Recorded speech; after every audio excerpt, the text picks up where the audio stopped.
Yes. That Ambedkar is saying winning election is not necessarily a proof that you have proven your accountability.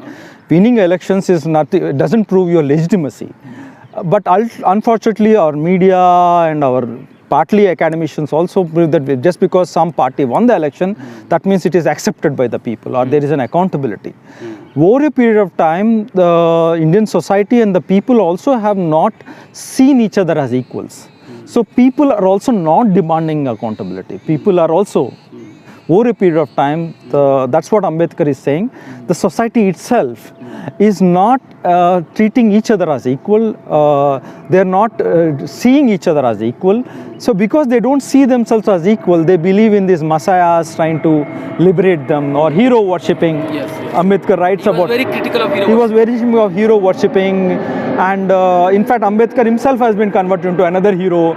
So this idea of equality, which is so fundamental to democracy, that so if I think I'm equal to you, if you are ruling, I'll be accountable. If I think I'm not equal to you, I'll not ask you why you are doing the way you are doing. So society itself, over a period of time, particularly the people have been asking for equality, but this equality has been denied, and the lone voices. But society by and large is a conservative society which believes in all kinds of inequality. So therefore the present government or present disposition or earlier disposition has only made accountability into a mere facade. It's not real accountability. So in essence, that's what Ambedkar has been warning much before the democracy started in India, saying that if we don't take it seriously, it is going to fail. Okay, so another important concept in Professor Dara's PhD work is equality and differential rights. In CPS, in Political Science Center in JNU, we have also studied different understanding, different concepts of equality. One is formal equality, then substantive equality, Marxist understanding of equality, then differentiated notion of equality. There are different layers and different kinds of equality. So in that philosophical debate, Professor Dara, you have been engaging and reading philosophy. Where do you place Dr. Bhimrao Ambedkar? I think you should address this question to our young friends who might be interested in political science, so, and they could read more. Ambedkar, yes, one of the earlier political science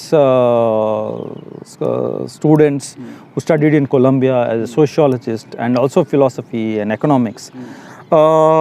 He thinks about equality almost all his life, from his earlier days in Columbia with John Dewey to Buddhism later in life.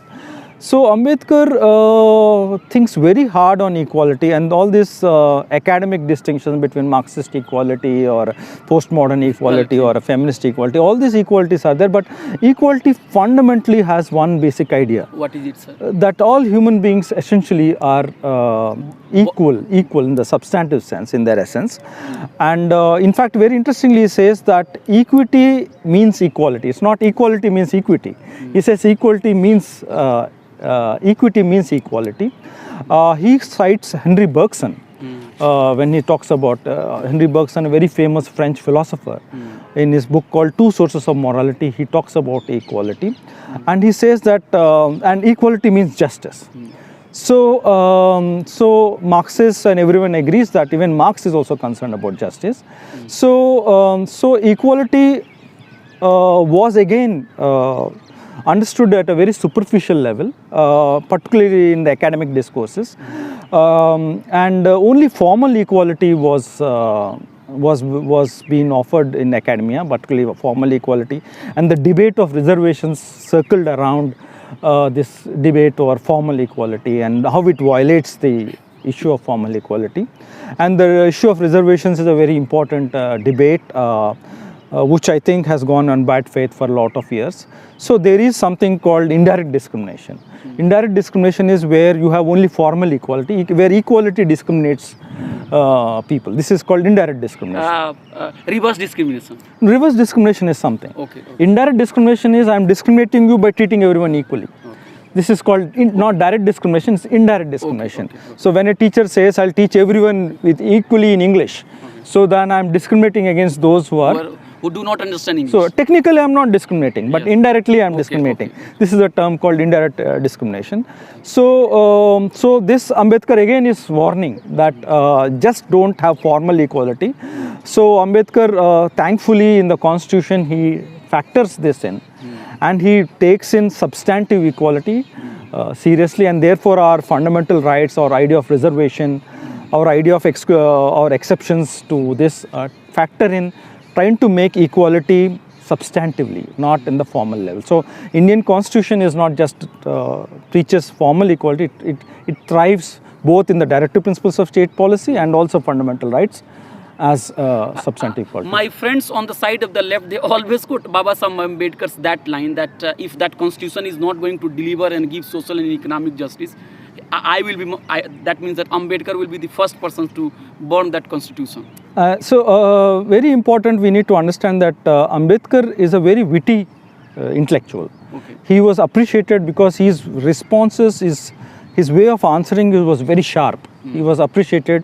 One of his recommenders said he was like a Scottish man. They did not think he was like a Scottish man, looked like an Indian. One of his teachers told him. So Scottish means Scottish personality. Okay. So his personality was very assertive, and he was very wittish. So when some comment comes, he gives a very fast response. This is called wit. Okay. So Hazir Jawabi. huh? I think in Urdu it is called Hazir Hazir Jawabi, very quick response, yes. and very sharp. Hazir Jawabi. Hazir Jawabi, so very quick response. Yes. So Ambedkar, when asked to understand his answers, when he was bombarded with these questions by reporters or different intellectuals, he gives a very quick response. So when someone said, obviously he wants justice, and if the constitution is an instrument for him, constitution is an instrument to achieve social justice, it's an instrument for justice, but then he realizes that once the constitution came in, the court's interpretation and the politics around it started diluting it. So someone asked him that someone asked him the same question, that you asked to tear the constitution. He says, when you build a temple, you build it to do worship. If some devil enters the temple, should you still continue the worship?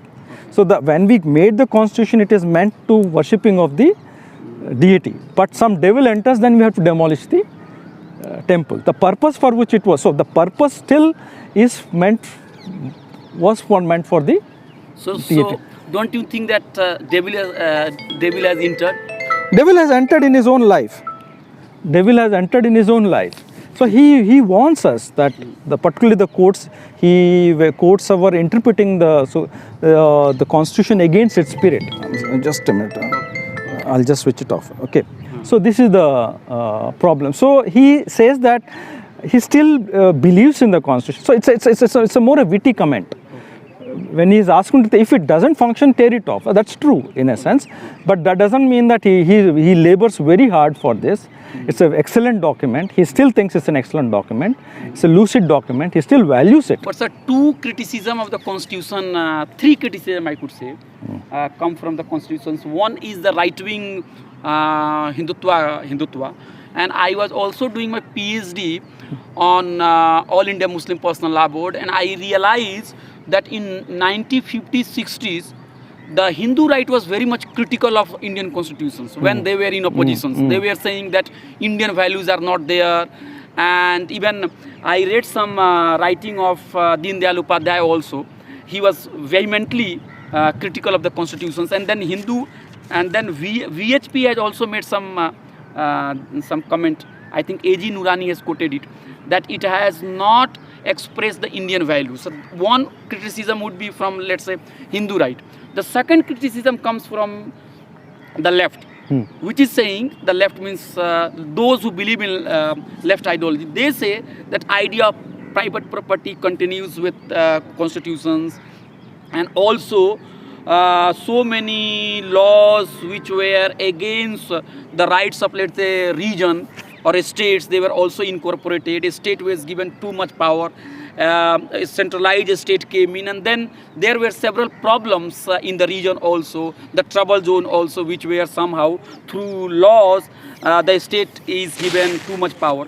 And the third criticism, I was reading Aisa Jalal, and they are saying that minority rights were given during the British rule, but when the constitutions was being made, at the initial stage these things were being debated, giving reservations.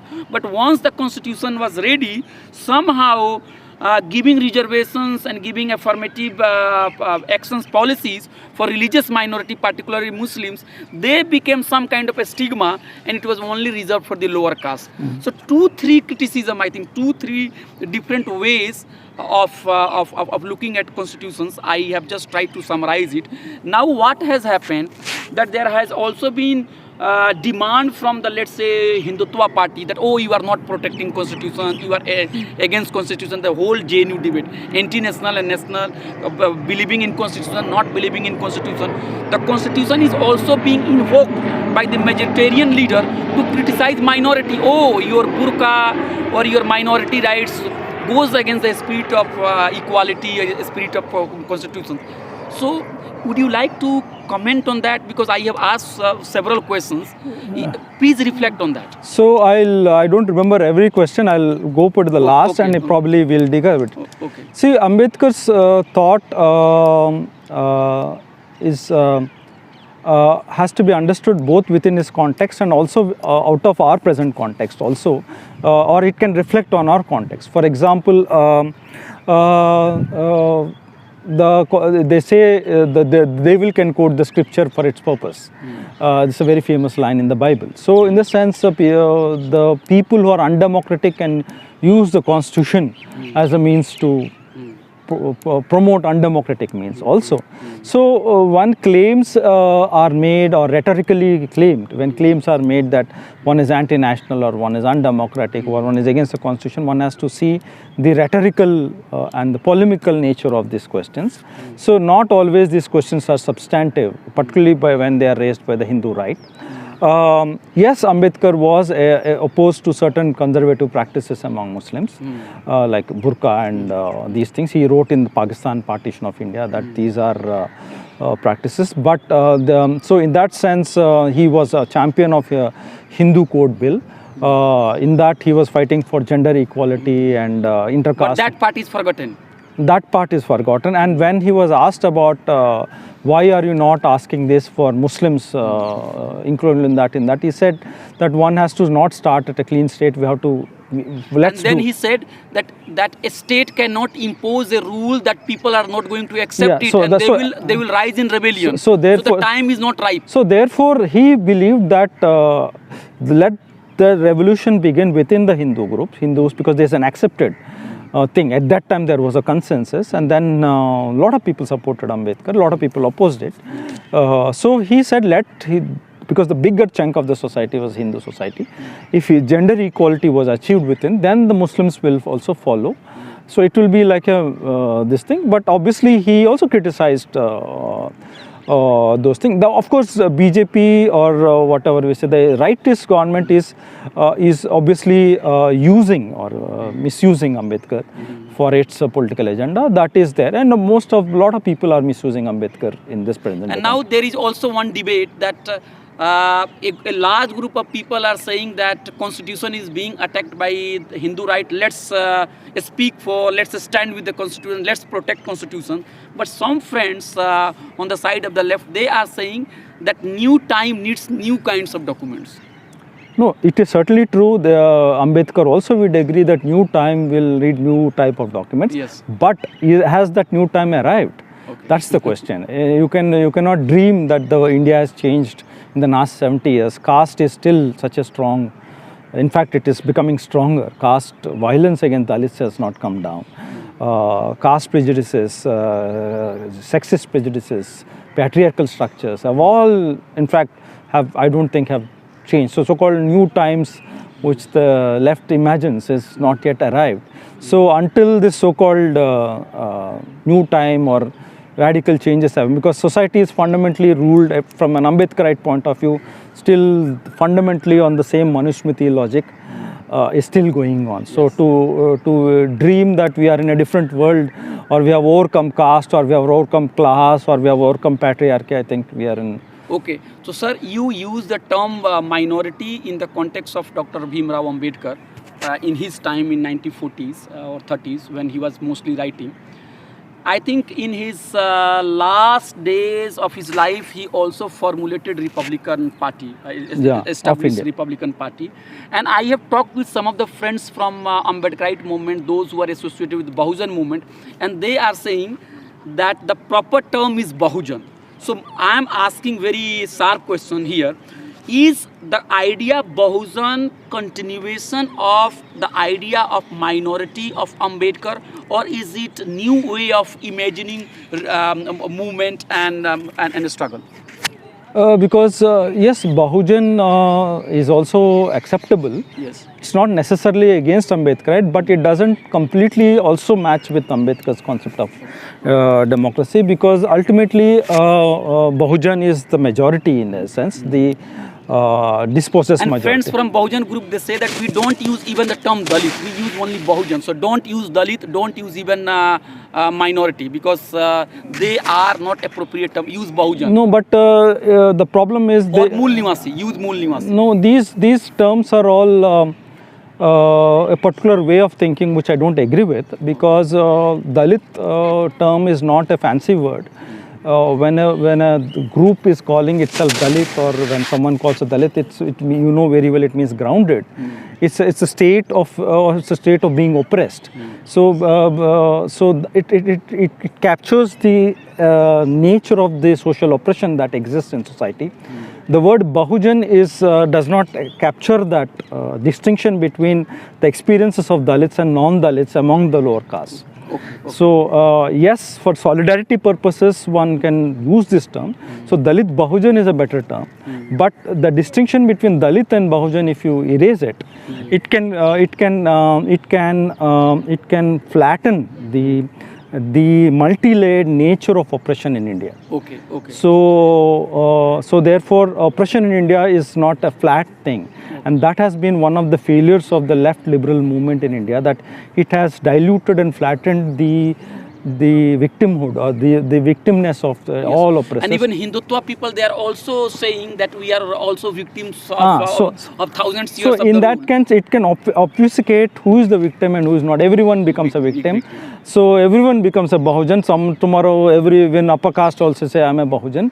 So you must be showing Mayawati's famous Sarvahito, this kind. Sarv Hitay, Sarv Sukhay. Sarvita.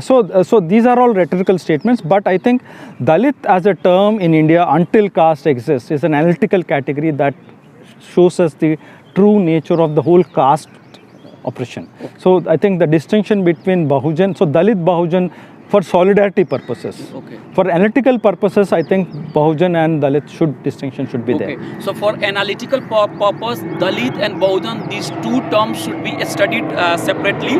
But for solidarity against the majoritarian I have a term for Brahmins dominating in the system. I call them institutional majorities. institutional. They are majority in the institution. Yes. They are social minorities. The Brahmins are social minorities, but within the institutions where it matters, they are the majority. I think that And the idea of reservation is to make this institutional majorities into a minority. Yes. Sir, reservation is also being debated, and now all kinds of attacking is being made. And you have told me some time back that if you discuss reservation, everybody has opinion, everybody has done PhD, everybody will say, and they will they will try to keep you silent. So from Ambedkar's point of view, if I ask a question, if I do not agree with the idea of let's say reservation, if Ambedkar would have been here, what would he be saying to me?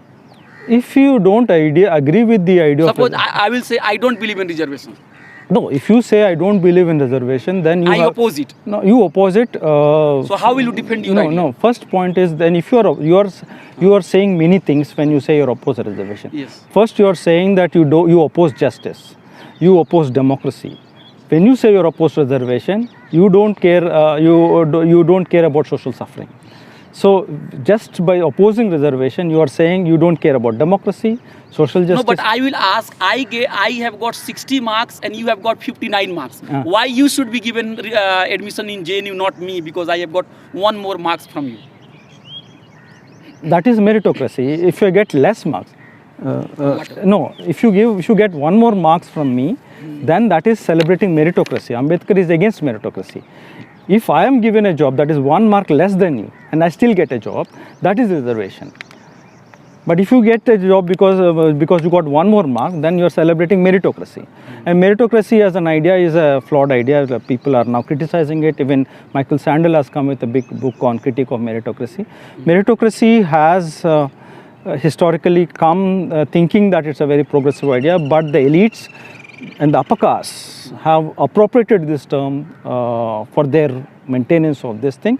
And recently I have also spoken about in another platform saying that the idea of social meritocracy always existed in India, not just this modern idea of meritocracy. For example, your theory of karma, that means the merit of one janma transferring it to the next janma.